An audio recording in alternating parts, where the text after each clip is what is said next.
The following is a production of DallasCowboys.com and the Dallas Cowboys Football Club. How about them Cowboys? Yeah! Go Cowboys! This is Media Mash, A roundtable of Cowboys insiders dropping wisdom and offering sizzling takes on the current state of your Dallas Cowboys. Now, your host, Newy Scruggs. Well, it's not Nui, it's Heckma. Nui will be back after the World Series, but man, I got media members. This is the Media Mash. My man Nick Harris is in the building from DallasCowboys.com. Doing a solid job, too. I appreciate it, man. It's our first time we've been able to do a show since like 2019, so I'm happy about this. Keeping us away from each other, Nick. Hey, back together again, yes, brother. Well, hey, man, I know this guy, Kyle Yeomans. He's always around.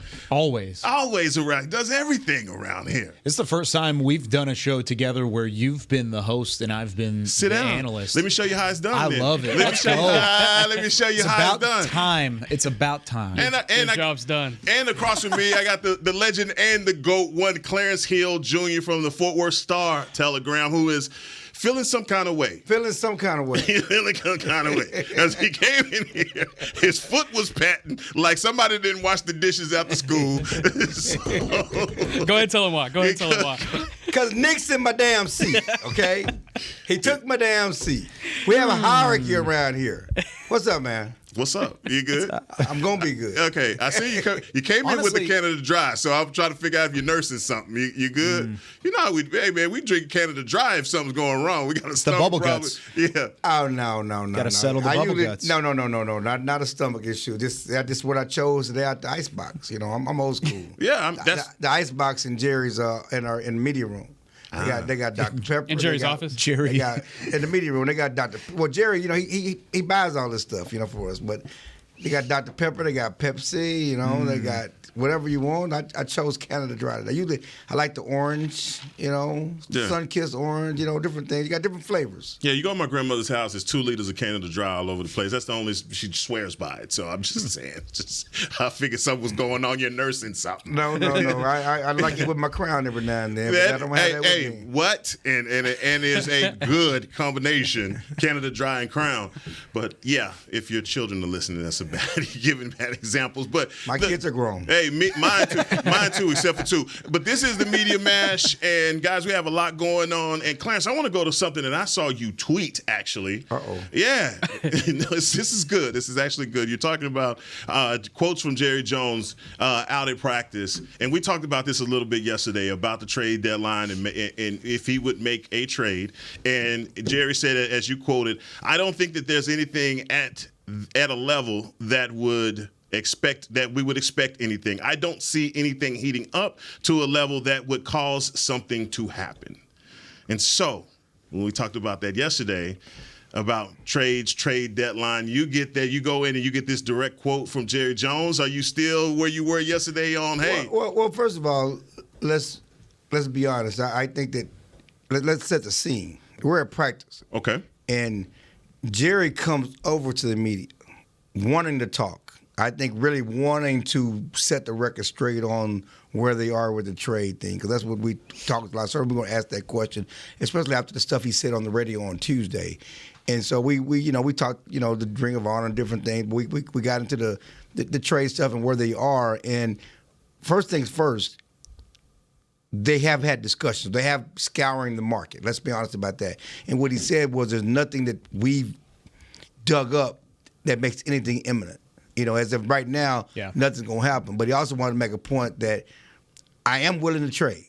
I do have a gambler's mentality. For people to think that I'm not willing to trade, I am willing to trade, and I will strike. If the opportunity's there. But I do believe in this roster. I think he says, I believe we have enough to win with and achieve all our goals. But if something's out there and something's there, I will go for it. So, Nick, when you heard that quote from Jerry, and obviously we've been talking about the 105.3 The Fan interview and also Jerry doubling down on it. At this stage for you, it's been talked about a lot.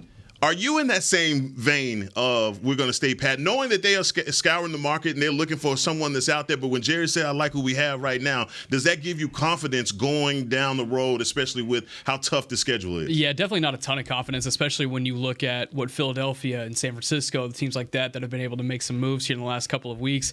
I mean, Philadelphia adding Kevin Byard, I mean, that's huge. And to be able to make a splash like that as a team that I think we can all agree at this table is better than the Cowboys right now, both on paper and on the field, then you have to be able to match that in some way. And with the holes that are currently had on this offense and on this defense, I feel like there's probably 3 main position groups you can look at and say, hey, an upgrade there might make the difference in a game against a San Francisco or a Philly. And for those 3, it would be linebacker for me, defensive interior, and then a bell cow running back. But if they don't feel like they can find any of those 3 positions, then they'll stay pat. And obviously the asking price is going to be pretty hefty, especially when you're negotiating with Jerry Jones. So maybe that's part of it. Maybe this is all just a negotiation tactic. And meanwhile, behind closed doors, he's working the phones. So you never really know what Jerry's doing at the end of the day. But I feel like you have to make a move before Tuesday. I feel like there has to be some sort of addition to this team to make it to where they want to get to. And then before you jump in, and making a move, are we talking about a Jonathan Hankins type move? Yeah.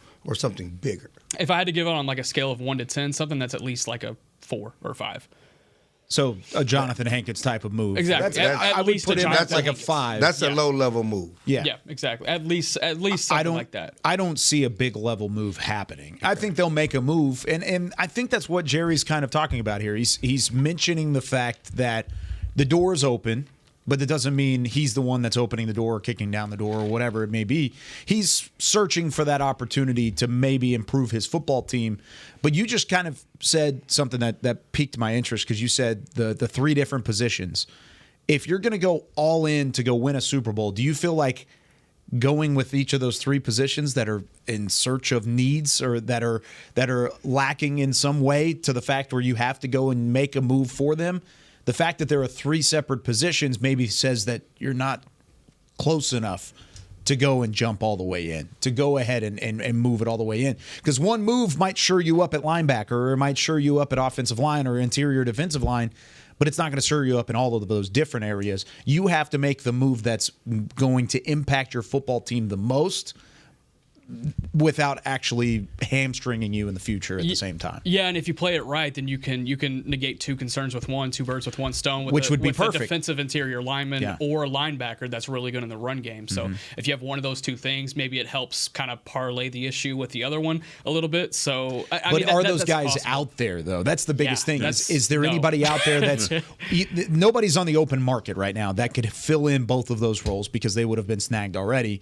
And 2, even if a team is willing to trade for somebody like that or willing to give up somebody like that, it would be at a premium and it may not be an availability period. I mean, but this all right, so keeping it all the way real with yourself, when you look at this team, there's obviously a player that you need that isn't a 4 or 5 level trade, like a Hankins kind of trade. Yeah. You need a 7 or an 8. Yes, you need to make somebody. You need to make a splash. And obviously we can't name names, but obviously expiring contracts, you're looking all around the league for those types of guys, and you have to get someone on that level. And I think for this whole thing has come about with Jerry basically saying we're not going to go out to anyone else. They're going to have to come to us. And I don't know how many teams are going to just offer up if you don't actually go out there. But that's to me, that's where I'm saying with the trade deadline approaching, you need a playmaker. Like you can pick whichever side of the ball you want to go on. And I'm just going to stay on the defensive side.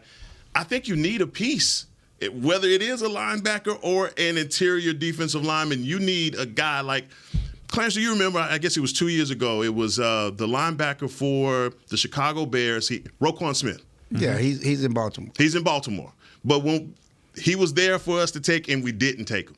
Yeah, he also wants a big contract. So that's part of it. I mean, you want a guy, to me, that's already got a deal. So there's not a guy that's won a deal or whatever else, because it depends on what you get. You're going to give up for a guy that's that's in the last year of his contract and wants a new deal and wants a big money deal. So you don't want a rental. You don't want to make one of those trade deadline moves where it's just half a season. It depends on who the guy is and what he brings and what you have to give up. The problem with the rental is what you got to give up for. Right? No doubt. And so you give up. What are you giving up for a guy like that who's going to be a rental, go want a big money, and you're not going to pay him because you got to pay Micah and everybody else. So, it's at this point, it's not just getting somebody for somebody's sake. Certainly you need to get somebody that's going to help you. Yeah. And whether, I mean, at linebacker, I like what Marquise Bell did. I wonder if somebody's going to load up and run and be if he's too small. San Francisco. If that's going to be an issue. Yep. Yeah, I worry about that too. The size is going to be an issue. Certainly, you do have the other kid that's here.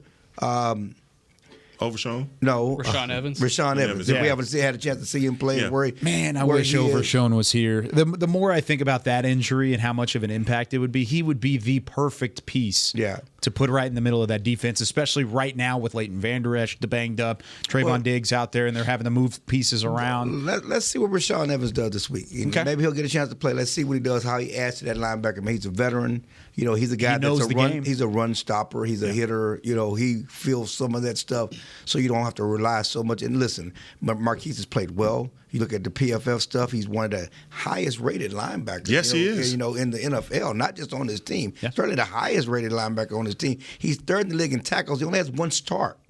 I mean, the guy tackles. Yes, he does. I understand them liking the young guy and what he does, but certainly you would like a veteran there to help fill that void. Let's see what Rashawn Evans does. A cornerback is another position that you could certainly look at. Especially with Diggs out. And you'd have to go get a perimeter guy, right? And then you look into next year because you don't know if you're bringing Gilmore back next year. So that's a guy where you can, you can bring in a veteran or a young guy. Who has a few years left to fit with what you want to do and fit what you want to do for the future, not just now, but also in the future. So there's some things out there. We talked about a bell cow running back. We certainly, I think you could use help at receiver. I think a physical receiver, guy who can make some contested catches across the middle would help this team as well. If you had the magic button, just the button in front of you to fix one position on this Cowboys team, which position would you mash it for? Oh, my God. I would like a running back. So you would go with the running back? Yeah. I think I'm in between running back and linebacker for me. I've been very open about the lack of depth at linebacker, and as soon as one injury happens, which it did with Leighton Vander Esch, you're in a world of trouble. Honestly, Marquise Bell has come in and covered up a lot of that concern for me because he has played well. Does it mean he's perfect? No. Does that mean he still has a ways to go? Yes, he still has a ways to go. The problem with the depth at linebacker because they really like their safeties and they want those safeties. They only play 2 linebackers, and they brought 5 safeties to the active roster. And Curse acts as a linebacker. Curse acts as a linebacker. And Bell, the same thing. I mean, they're safeties who are playing linebackers. Yeah. So I mean that's in their base defense is basically 3 linebackers, 2 safeties. But now you're asking Damone Clark to fill in for Leighton Vander Esch. You're having Damone Clark just off of really less than a year of legitimate starting capability come in and fill the role of a guy who's a film buff, has been around this program since 2018, has been in this defense with Dan Quinn all 3 years, and has been, yes, in and out of the starting lineup because of health, but Damone Clark has to come in and now fill that void. That's the question. The problem with Leighton is a name. Okay, and we missed him because of the name and because of experience. Was he a playmaker? Saying the production wasn't there. I think the production was there, though. Okay. Was he a playmaker and he forced fumbles and he's bringing the football back? No, but he did the job to fill holes.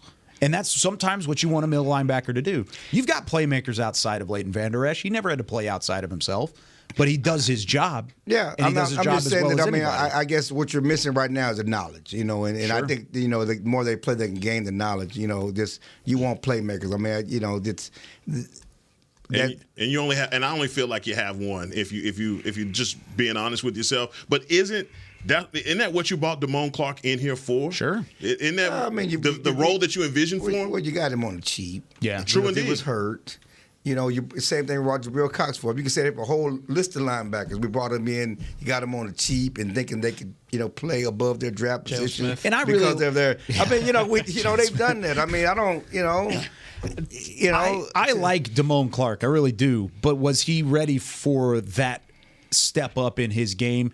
Not necessarily. And you could see it on film. There were a couple times I went back. I don't have my notebook in front of me specifically to tell you the play, but it's the term stepping in the bucket, where you're a little unsure of where you're going, and you take one or two extra steps to gather yourself before you actually hit a hole. He's not taking that first step. He's not wasting steps along the way. And it might be a minuscule thing that you really have to look at, but it's timing that's going to give up yards at the end of the play. At some point, we're going to have a conversation about these LSU linebackers. Oh, man, I wish another LSU guy that I know was in here when you just said that, boy. Because that's an instant argument. That's an instant argument when you make that comment. But, Nick, let me ask you this, man, and let's get to this Rams and this L.A. Rams team, and just to see how you feel about this matchup with them offensively versus the Cowboys defense. When you look at LA, what are some of the things that you should say, look, this is a matchup that could be a potential nightmare for us, or this is a matchup where we could definitely expose these guys? Yeah, it definitely could go both ways. Whenever I look at it, I see the offensive line for Los Angeles definitely has a lot of holes. I think there's going to be really good opportunities around the edges against the tackles specifically. So it's a game that Micah Parsons needs to go out and have another multi-sack game. It's a game that DeMarcus Lawrence needs to hone in on his run game skills and pass rush skills. Would love to see those two guys get active. I think if the pass rush performs as well as they have against New England and the New York Giants and the New York Jets, then I think they'll be able to stop this offense on occasions. But Cooper Kupp, Puka Nacua, they are going to get theirs. That is a fact. That is the one thing I feel probably the most confident about going into Sunday night. They are going to get theirs. They just do so much. They line up inside. They line up outside. They're physical in their route running. I would call Cooper Kupp probably top 3 in the league when it comes to physicality in route running. Right. And he's going to knock Jordan Lewis a couple times, and Jordan Lewis is going to have to get right back up and get ready for it. I think the one positive you can look at with Jordan Lewis is the fact that he's coming off of a pretty bad performance against Keenan Allen. There's a lot to learn from that, and I think there's a lot of those same lessons that can be applied to matching up with Cooper Kupp. So hopefully there's a little bit of a learning curve that happened there, and you'll be able to see that on Sunday afternoon. But that passing game is going to get active, but if they can get the pass rush home, then hopefully that'll be able to negate it enough. Well, and that's just it. When let's be honest, when the Rams gave the Cowboys fits, it was because of what they did on the ground. Yeah. And they don't have that. And they don't have that. It was all the motion in the backfield. I remember playoff game, and they just couldn't do anything with their running game. So the best thing the Rams do right now, especially with Stafford, is pass the ball. And what you want to do against the Cowboys defense is run the ball. That fits right what the Cowboys do. I mean, you're actually going strength on strength, and I trust the Cowboys' strength over the Rams' strength in passing. But yes, Puka and they're going to make some play with the passing game. But over the course of the game, I trust Micah to get home. Mm-hmm. If they're relying on passing the ball against the Cowboys defense, that's the wrong thing to do. I feel you there. I feel the same way. No, and as far as the running game, I said it last show, Darrell Henderson Jr. is their running back. Yeah. Royce Freeman is their second. And Zach Evans. Yes, sir. Hey, man. Galena Park, North Shore. North Shore Zach is TCU, how many schools did he go to? He went to two. TCU and Ole Miss, but he was committed to 3. So, yeah, he had a little bit of a journey. And he got suspended for the state championship game. Yes, I was going to say, so hopefully he puts up his phone the night before the game this week. So, but again, none of the running backs scare you. And their running game does not. When Rams were good, they had that running game that gassed you. And some of the things that the 49ers do and stuff like that. You're not scared of this running game. Matt Stafford.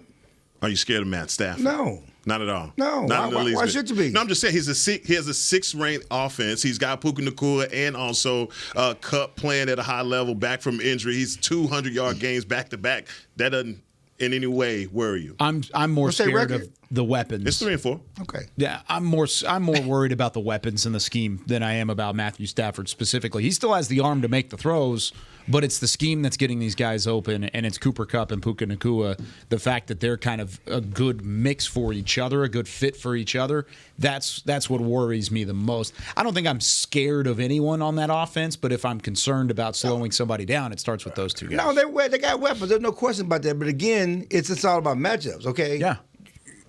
You like their weapons on our side. Who do you like blocking Micah Parsons on the inside? Yeah. No, they don't have that. Okay, No. so Their offensive line's not very good. So that's what I'm saying. Their strength is the Cowboys' strength, and I trust the Cowboys' strength against the pass, from their pass rush, over the plays that you're going to get made on the outside. And also, Matthew Stafford has been known whenever he's under pressure he makes mistakes. Listen. He's going to throw it into coverage, and he will be under pressure. And he's going to throw picks. Yes. I mean, that's, That'll again, happen too. the dirty little secret of their Super Bowl run 2 years ago. It's a dirty secret. Nobody wants to talk about it. Nobody wants to talk about it. He led the league in interceptions. He led the league in interceptions. And he threw a pick that should have lost the championship game. Yeah. The dude dropped a pop-up pick like Blake Gideon. I still hate him right now. You guys don't know what I'm talking about. I know exactly what you're talking about. He dropped a pop-up pick, the safety for the 49ers. Yeah. I'm talking about the Texas game against Yeah, Texas that's Tech. what I'm like. Gideon. Yeah, that's Texas game against Texas Tech. Texas, Gideon, yeah. He dropped the he's a pop-up. safeties coach now. I know everything. I know everything about Texas, okay? I know what he is, but my point is the Rams, the 49ers safeties dropped the pop-up pick. Yeah. Okay? And that game is over. It's done. Yeah, It's they were kneeling it out. But he led the league in interceptions that year. They won the Super Bowl because of Aaron Donald with these sacks and everything else. And now we're all talking about he's overcome and all this stuff. He makes mistakes. He made mistakes then. He will throw the ball to the other team. Clarence, are you surprised by the Trayvon Diggs when he went out with the injury, how much it affected this defense? Did you think it would affect them this much? I don't know that it affected them this much. Really? I don't think it did either. What are you saying? I don't think so. I mean, people keep talking about the Cardinals game. Diggs wasn't no great tackler. No. Mm-mm. They got gassed on the ground against the Cardinals. And the one pass play they made had nothing to do with Bland. I don't know. And listen, I love Diggs. Diggs is a great player, but Bland has been one of the better players on the defense since he's been out there, even replacing Diggs. You can look at the numbers, intercept, everything else. Bland has played well. I don't think Diggs' absence has impacted the play of the defense the way you're seemingly suggesting. Okay, not in the 49ers. You didn't see any difference in the 49ers game, in the scheme, if Diggs was out there on Ayuk. I don't feel like Bland. I think Did he IU came kill in the him? Monday night after. Killed him enough. He kept the chains moving. I think Debo killed him on that crossing right after it was third and whatever. I mean, they give up that, but I think there were other issues out there more so than that. Then when you have these two wide receivers coming in Nakua and Kupp, and you have Gilmore and Bland, where's your trust level with those two wide receivers? I think it's more so falling on Jordan Lewis, and I think that might be where you're seeing the holes as well, because not having Bland at the nickel, it's a distinct difference than where they finished the season last year with him at nickel. Now he's on the boundary. He's doing what he's done so well in the nickel on the boundary now, and you're inserting a Jordan Lewis in there who hasn't had training camp. He hasn't had a ramp up. He just had to kind of be thrown in there and be ready to go, especially after the Trayvon injury. So I think it more so falls on just Jordan Lewis trying to pick up back where he left off before the injury. Yeah, and where he left off before the injury was pretty good. Because I think if Trayvon Diggs was still healthy, I don't think that they would have started Deron Bland over Jordan Lewis at this point. That's just wow. I don't feel like that's what would have happened. They would have given Jordan Lewis the full opportunity to be able to stay as the veteran, and if he couldn't prove it after a few games, then maybe Deron gets slid in. And I'm a little worried. We talked about this earlier in the week on Talking Cowboys. I'm a little bit worried about Stephon Gilmore moving. If he's able to stay vertical and he's able to stay down the seam or down the sideline, I feel okay with where he is. He keeps guys in front of him. He's able to read it all the way through. He doesn't move as well whenever he's going laterally as he did in the past. And whenever you look at it on the All-22 side of things, there are teams that will take advantage of him on the inside. This team will try and do that. They use a lot of motion, a lot of eye wash. They run out a lot out of bunch sets as well. Puka Nacua and Cooper Kupp stacked on one side. There's a lot of sorting that has to be done before the ball is thrown. And I think the cerebral side is there from Stephon Gilmore. I don't think he moves laterally the same way as he used to. If there was a team that could take advantage of it, it would be the Rams team. Just the way that McVay schemes these two guys up and gets them open. I love doing that to him. I know. Isn't that great? I was about to call it out. Yeah, I love that. If I'm gonna give y'all something to worry about. Tyron Smith just showing up on the injury report with the neck injury. So there's something to worry about. But we're going to take our first break, and I got more questions for the media when we come back on the Media Mash.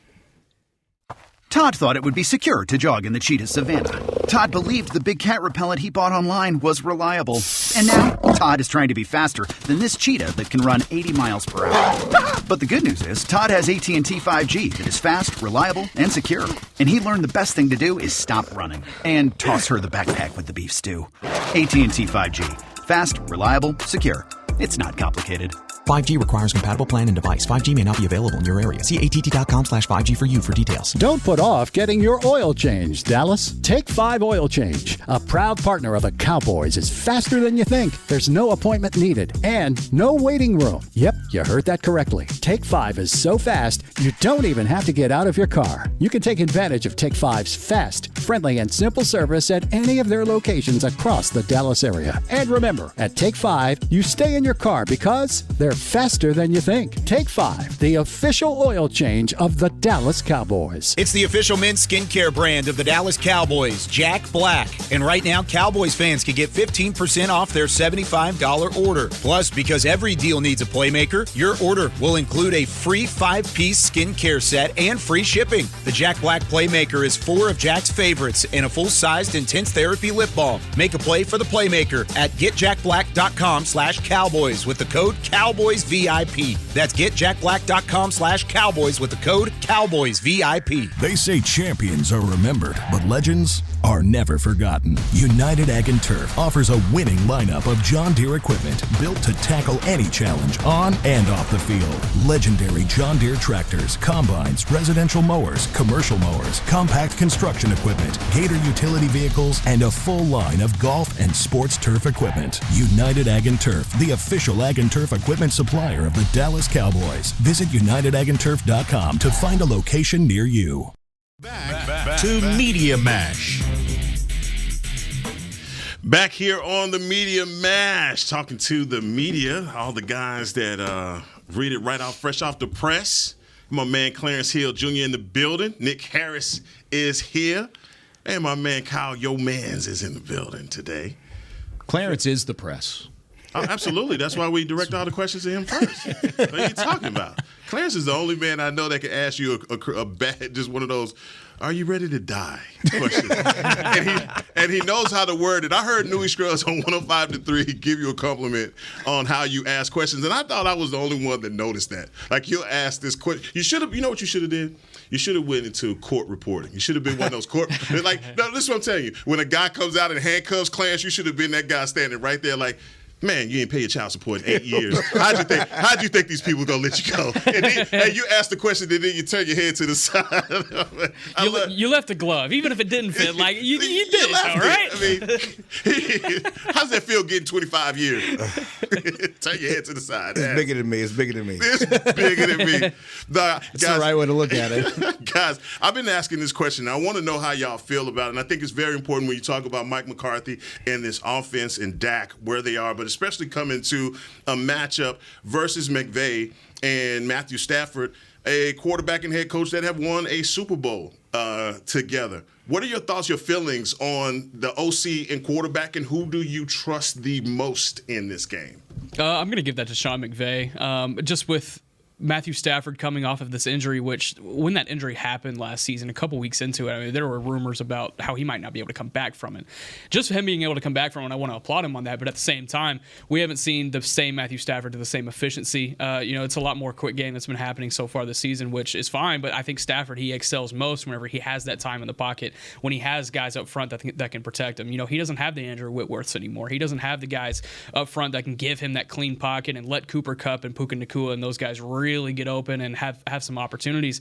And you look at a guy like Tutu Atwell, who was really exceeding before Cooper Kupp came back. And, that's a guy that's been completely vanished from the offense since Cooper Kupp has come back. So if Stafford had a little bit more time in the pocket, then he'd be able to kind of generate with those weapons, but also he's forcing things as a result too. So I trust McVay a little bit more because he's finding ways to get these guys open. He's finding ways to get these weapons back involved. And even with the run game, it's going to happen eventually too. I don't think it happens this week, but Darrell Henderson, Royce Freeman, they will get theirs before Kyron Williams comes back off the IR. Yeah, I'm right there with you. It's not that I think Matthew Stafford's a bad quarterback, but I just don't think he has the same level of consistency that Sean McVay does. Sean McVay, when you go back and look at it, and you guys all know, like, I'm an X's and O's guy. I really like going back and breaking down the film and the tape. And one of the things I saw during the Steelers and Rams matchups is the fact that they still schemed it up the right way. Guys were open. Guys were there. And whether it was a bad throw or the Steelers just made a good defensive play to get over in time or whatever it may be,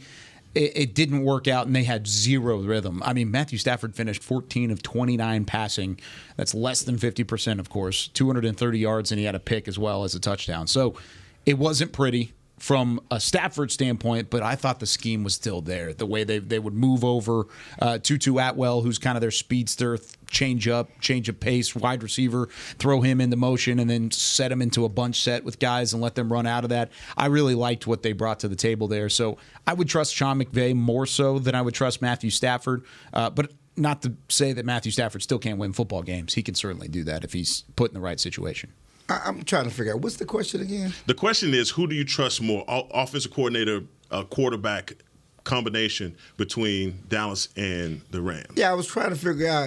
y'all were answering Dallas and the Rams. Yes, y'all asking different questions. You said between Sean McVay and Matthew Stafford. Yes, I'm doing the combination of offensive coordinator, quarterback, and he means Sean McVay. Between LA and Dallas. Yes. Then I would choose Dallas every time. Yeah, I would choose Dallas. I'm like, what I thought we were talking about between McVay. I'm lost. and Stafford. I'm like, why would he?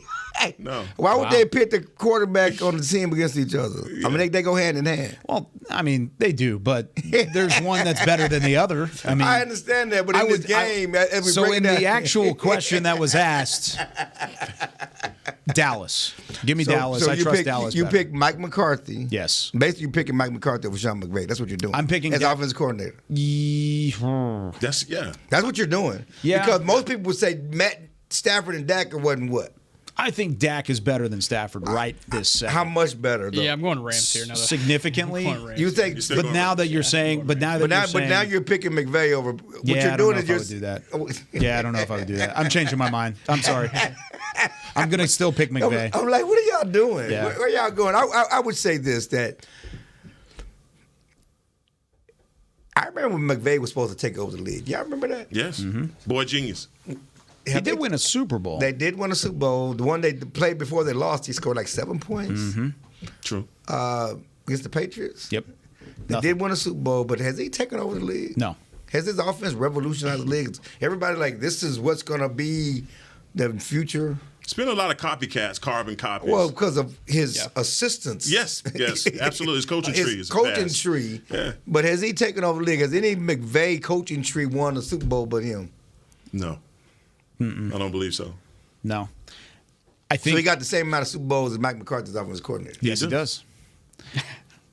I'm just putting it out there because Facts. We have a image of McVay and an image of McCarthy. He's a genius. I don't think it's one way or the other way Not over the us. top. Yeah. The John Q. public, though. Sure. No he's doubt. A genius, and Mike McCarthy's, is a buffoon. That's the outside look. Yeah. Oh. Old school. Yes, and what he's doing, and so I think it's certainly closer than you think, and it's certainly with these two teams going into Sunday. The caveat in all of this, though, is the Cowboys don't lose at home. Mm-mm. I mean, I think that whether we're talking about offense, defense, you have to give McCarthy credit for two things. Number one, unlike the 49ers, they don't lose back-to-back games. Bar. Huh? Bar. Go ahead. They don't lose back-to-back games. Oh, yeah, young kid. Bar. What are you talking about? Oh, it's a bar. Yeah. Got it. Bars. Nice one, Clarence. Bars. Anyway, facts. They don't lose back-to-back games. And they won 10 straight. They play well at home. They play their best at home. Dak is at his best at home. So none of these breakdowns are not in the vacuum. You got to understand the Cowboys at home. If you want to say that theoretically McVay and Stafford is better, but when you put them in AT&T Stadium, may not be. No, not the way Dak and McCarthy and this team plays at home at AT&T Stadium. They won 10 straight games at home against the Rams. They have a chance to win 11 straight games for the first time for a franchise since 91-92. Mm-hmm. Good years. Last year, the beginning of that Super Bowl run. And so maybe that's karma, maybe whatever you want to call it. But, those are good signs. So when you look at who you pick and who's got the advantages, you have to put in how the Cowboys play at home. And I posed that picture for you guys and asked the question because of what you said. I think everyone looks at McVay's offense as more revolutionary, more high octane, and then on the other side for the Dallas Cowboys, they don't view Mike McCarthy's offense the same. And Clarence, I guess the question is, in that the perception of Mike McCarthy's offense, what you've seen in it over 6 weeks so far, is there another component to it that's missing? Or are you saying that this offense is right where it needs to be, and if you clean up the red zone issues, then no one has a problem with Mike McCarthy's It's definitely not where it needs to be, and we've all talked about they need help at running back, and they need help at receiver, and so there's some things that are missing. But I think, unlike those other offenses, because it's a new offense, the Cowboys have room to improve. Yeah. And they have room to gel, and they can improve while they're winning.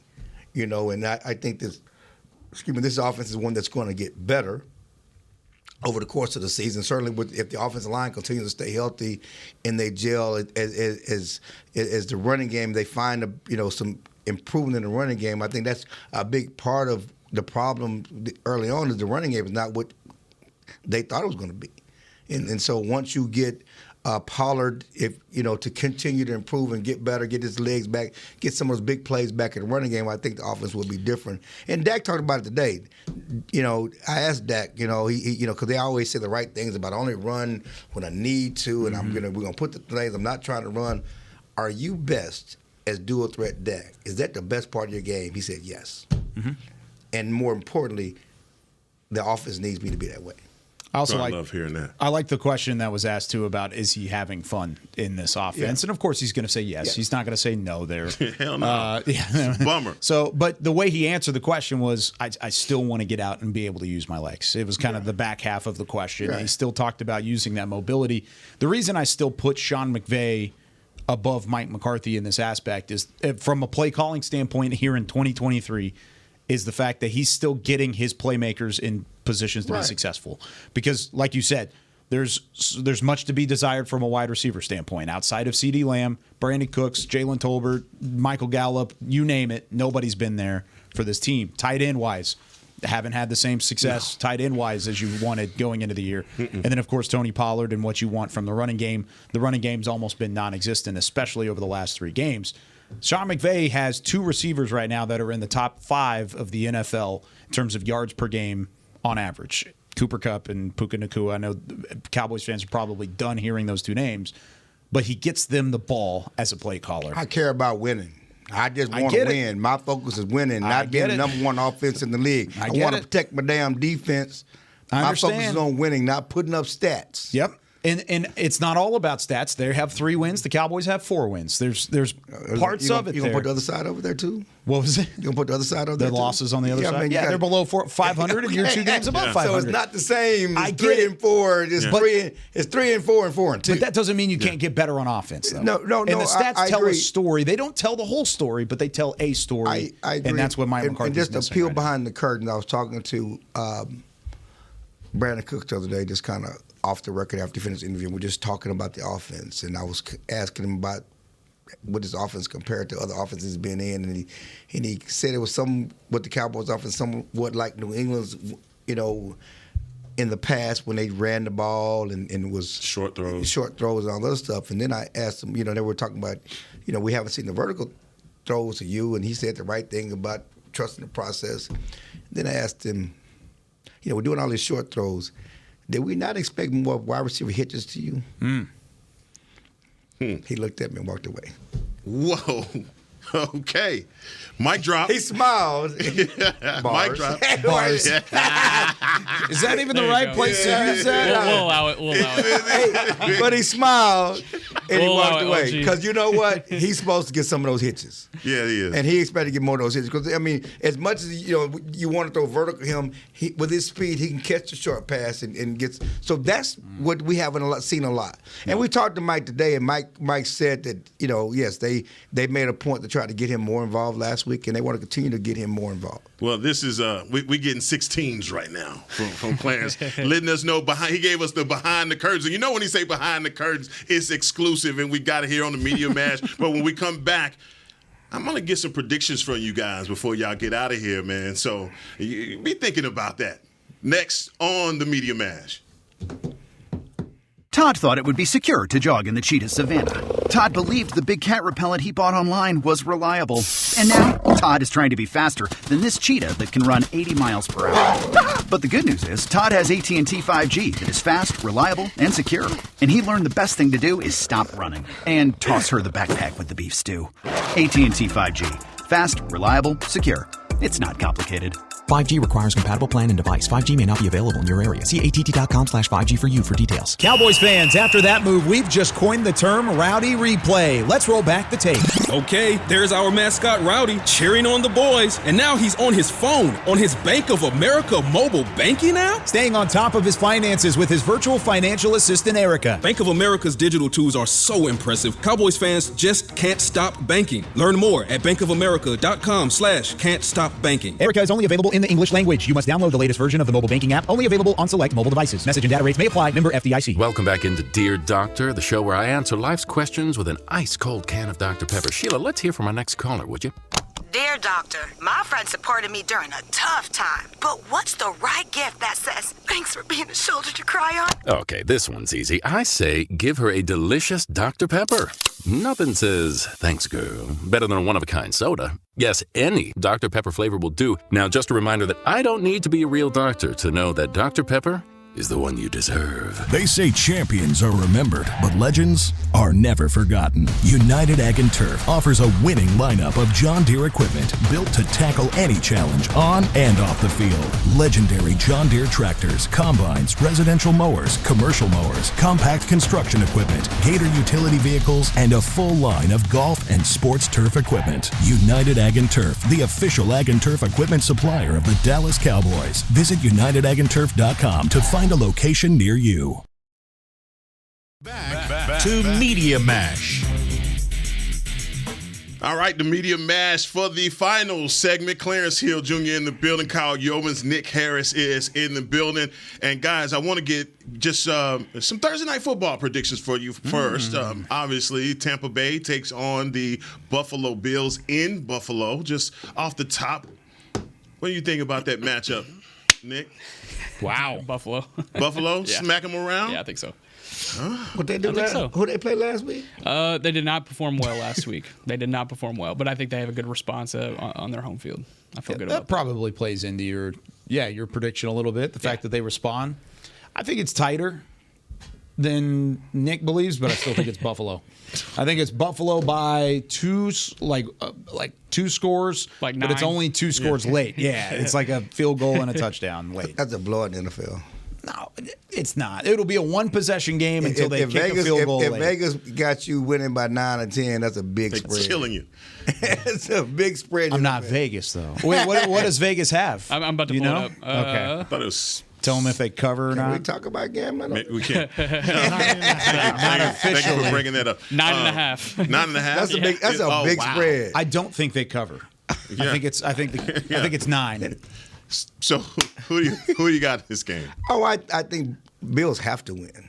You know, based on expectations, who they are, their division. It's a must-win for the Bills. You know, to keep up with Miami and everything else, and keep pace. You know, with the playoff chase and really establish who they are.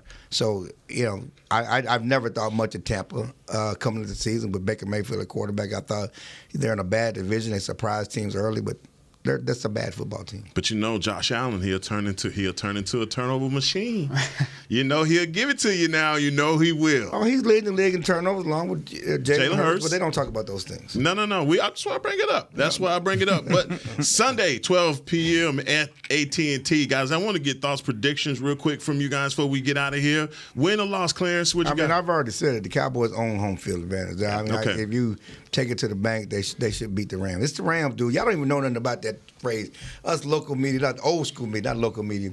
So back in the Wade Phillips days, in the Pac-Man Jones days, the Cowboys were playing a bad Rams team, and in St. Louis, and we were asking Pac-Man about the prospects for the game, and he was like, "It's the Rams, dude. It's the Rams." It's the Rams.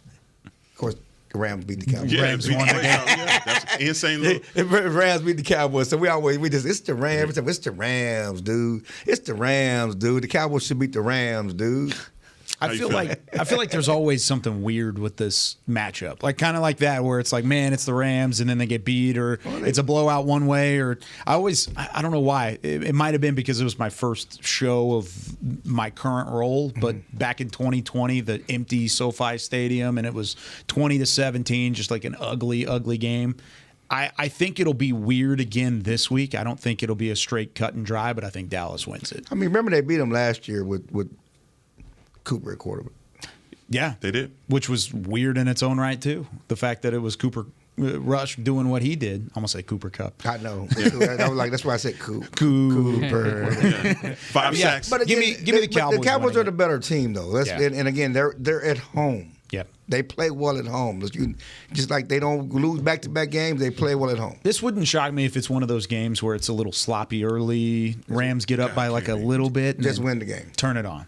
My firm prediction is that this is going to be the only Sunday night that I go to bed on time, so I'm very excited about that. Talking about the game itself, I think the Cowboys, I think they can find some success in the pass game, similar to how they did against the Chargers. It's a very similar matchup in the sense that you have a defensive lineman that you really fear, and if you can get around him, then you can find some opportunities in a young secondary, really young secondary. So I think the offense is actually going to be the one to set the tone, and the defense, I think they'll have a pretty big game as well. I think we're going to see a pretty good performance from the Cowboys on Sunday. I feel good about that. Actually, I heard they're going to do later availability on Sunday night. They're going to do coordinators at like 8:30. Just why you doing that way Monday they get it out of the way and they don't have to worry about it. Don't do that, man, like that. He is looking forward. I've got a high school game I need you to call that night. Yeah. Hey, not gonna delayed. What's the bedtime? You're gonna be watching Sunday Night Football anyway. Yeah, exactly. We'll be able to watch Sunday Night Football and go to bed right after. I'm very excited about that. You're not? Are you not excited about that? I'm not going to bed at 10 o'clock. You go to bed at 10 o'clock? He goes to bed at 9:30. If I can go to bed at 10, 10:30, if I can go to bed at How old are you? If I can go to bed at 10, How old are 10:30, you? then I will. 23. Oh my God. If I can go to bed Clarence at 10, 10:30, I definitely 23 will. going Clarence to bed at 10:30? He's still trying to. He's just starting his crown at that point. That's right when that's starting to kick off. You're enjoying the game, watching the Sunday night game. Come on, man. Well, then, hey, those are the We're going to bed with Heckma. Well, we're getting up at 7 a.m. that morning, no? Whoa. No lies told. No, lies told. Hey, and I didn't take that. That's no offense. I'll grab a drink with you that night, Chill. We'll keep the party rolling. Everybody that know me know 8:30, 9:30, it's gone. It's done. Oh my God. If there's no high school game, this is your future, young man. Hey, it is. hey, Damn right. Hey, and peace of mind. Damn right. And peace Damn of mind. right. You dig what I'm saying? That's the Media Mash, man. I had fun with y'all this week, man. It's been awesome. Appreciate y'all for joining, and we'll see y'all next week. This has been a production of DallasCowboys.com and the Dallas Cowboys Football Club. How about this, Cowboys? Yeah!